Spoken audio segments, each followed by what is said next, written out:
Sinvergüenzas, Morena acaba a la narcooposición por defender a los caciques del agua, mientras atacan al pueblo. El narcodiputado Gustavo de Hoyos de MC demostró una vez más que su narcooposición se basa en tecnicismos huecos y defensa de privilegios. Su argumento contra la ley de aguas, centrado en supuestos errores de redacción y omisiones, no es más que una cortina de humo para proteger al viejo régimen de acaparamiento, donde él y su partido no tienen autoridad moral para hablar de legalidad. Frente a esta simulación nefasta, el diputado Jorge Luis Sánchez de Morena desnudó la realidad. Los que hoy lloran son los caciques históricos como Vicente Fox, César Duarte, Marco Cortés y Ramírez Acuña, quienes durante décadas acapararon millones de metros cúbicos de agua en sus ranchos mientras el pueblo y los pequeños productores sufrían sequía. Esta ley, construida con amplio debate, llega para terminar con ese saqueo y garantizar que el agua sea un derecho para todos, no un negocio para unos cuantos vividores del pasado. Veamos enseguida cómo el palero de oligarcas Gustavo de Hoyos es despedazado por el diputado Sánchez por atacar la ley de aguas, como le ordenan sus narcopadrotes, el junior tóxico Claudio X y el narcoevasor Salinas Pliego. Gracias, con su permiso, Presidenta.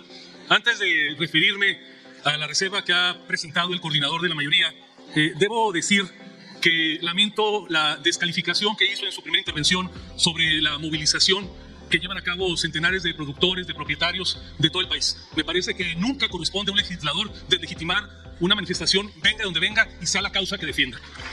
Dicho lo anterior, quiero decirles que el Movimiento Ciudadano no somos una oposición fundamentalista. Cuando hay mérito hemos acompañado las propuestas del oficialismo, pero en este caso es evidente que la gestación misma de esta ley, la falta de la consulta y los términos de la propia normatividad, bajo ninguna circunstancia permitían que pudiéramos acompañarlo. En ese sentido, me parece que calificar de mitos las observaciones que se han generado son absolutamente desafortunados. Solamente los textos que emiten los papas, y eso cuando son bulas o encíclicas, tienen el don de ser infalibles. Me parece que toda otra obra humana, especialmente la legislativa, merece, como ha sido el caso, ser debidamente materia de un escrutinio. En ese sentido, me refiero a continuación a los puntos de la reserva, no sin señalar que si hay desinformación, si se ha generado tal desorden en esta asamblea, es por lo furtivo en la forma de legislar, porque se varía el orden del día y porque se introducen elementos que se dejan en un abuso a las reservas, lo que debería haber estado en el dictamen, lo cual podría haberse llevado sin ningún problema y mucho de lo que aquí se ha discutido nos hubiéramos evitado. Como no tengo tanto tiempo, me refiero básicamente a 4 de los elementos de la reserva que ha presentado el coordinador de la mayoría y que ha sido acompañado por el coordinador del Partido Verde y del coordinador del Partido del Trabajo. Y estos son el artículo 22, el 49 de la Ley Nacional de Aguas y desde luego las disposiciones segunda y quinta transitoria. Insisto, el hecho de que se legisle a vapor tratando de parchar en reservas evidentemente nos lleva a errores. Así, y se refirió aquí varias veces por el coordinador de la mayoría, efectivamente se hace una adición al artículo 22 y cito la propuesta: los derechos amparados en las concesiones y asignaciones no serán objeto de transmisión. Sigo citando: los derechos preferentes derivados de la transmisión de propiedad, fusión, escisión de sociedades civiles y mercantiles y derechos accesorios se reasignarán de conformidad con el artículo 37 bis 1 de esta ley. Es absolutamente imperfecta la redacción. Pregunto, ¿dónde están los poseedores? ¿No saben acaso la mayoría que una gran cantidad de predios de este país no tiene un propietario registral y que son derechos posesorios? Esta redacción priva de la posibilidad de que se tutele su derecho a esos poseedores, que normalmente son los propietarios rurales que tienen una posibilidad de defensa mucho menor. Segundo, ¿dónde están los legatarios? Se habla de derechos historias, pero no se llega al detalle y hay muchos legados específicos, especialmente en el medio rural. Tercero, se habla de decisiones y de fusiones, que efectivamente hay casos en las sociedades mercantiles, pero les pregunto, ¿dónde están las liquidaciones de las cooperativas? ¿Dónde están las liquidaciones de las sociedades de producción rural? La gran mayoría de las explotaciones en el medio agrícola, especialmente entre productores de bajos recursos, no están en SAs, no están en sociedades civiles, están justamente en sociedades de producción rural que frecuentemente se tienen que liquidar y que esta reserva bajo ninguna manera está mencionándolos. Me refiero también al artículo 22 cuando se habla de la reasignación de volúmenes a través de procedimientos ordinarios o expeditos. En ese sentido, cuando se habla de ordinarios o expeditos, se le da discrecionalidad a la autoridad del agua para que pueda tramitarlo rápido si lo considera o de manera dilatada. Y aquí lo que se trata es que los procedimientos sean rápidos en todos los casos.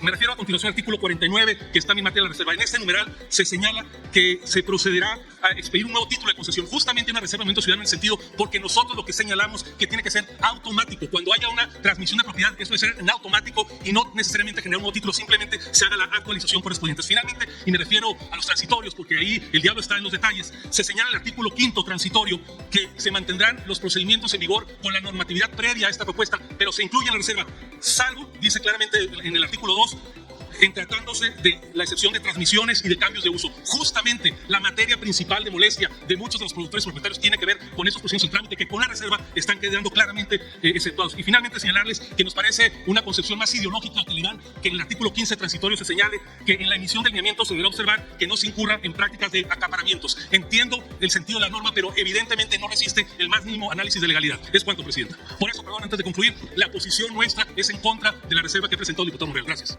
Los ánimos de todas y de todos los legisladores de la oposición se exaltaron. En este proceso inédito, histórico, es que es complicado, porque yo estuve ahí en mi curul tratando de entender qué es en realidad lo que defienden. Estas leyes que la presidenta envió a esta Cámara, de este Congreso, tuvo 164 modificaciones. Una gran labor de nuestro coordinador, el doctor Ricardo Monreal, que incluyó, recibió, platicó, conversó, habló con todas y con todos. Y se incluyeron propuestas en el dictamen final. De hecho, hasta los datos de las modificaciones de algunos del PRI y del PAN son erróneos. Creo que se quedaron con el dictamen anterior, porque hubo una inclusión, un gran trabajo de la Comisión del Agua, encabezado por la compañía de Veracruz, estaba Gabriel, Xóchitl, y se ha planteado, y discúlpenos por eso, un cambio en el modelo, porque no coincidimos con ustedes. Es imposible que podamos coincidir con la reacción. Aquí se ha dicho muchas mentiras. Donde vamos a modificar en asuntos penales es en el artículo 123, donde se amplían, crecen las sanciones de cárcel a los servidores públicos. Y ahí hilo lo que quiero decir, que eso es lo verdaderamente importante, porque de eso no se viene a platicar acá. César Duarte construyó presas y represas ilegales en sus ranchos, almacenando 700,000 metros cúbicos de agua sin una sola concesión válida, desviando incluso cauces que alimentan la presa La Boquilla. Vicente Fox, sí, el expresidente de los panistas, controla 2.1 millones de metros cúbicos de agua en su rancho San Cristóbal. Mientras el Bajío se seca, Vicente Fox controla 10 concesiones, hasta con vigencia del 2032.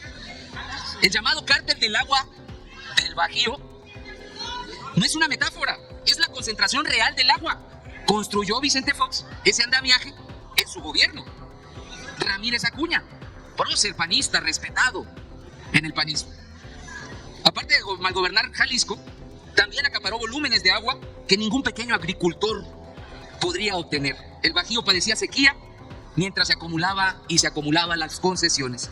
Y así me puedo seguir con Fox, Márquez, Reynoso Femat, Loyola y el gran campesino Marco Cortés, originario de Michoacán, y sus tierras que las trabaja, que día a día aquí vinieron a decir unos blanquitos que conocen mucho de campo y nunca ha trabajado en el campo.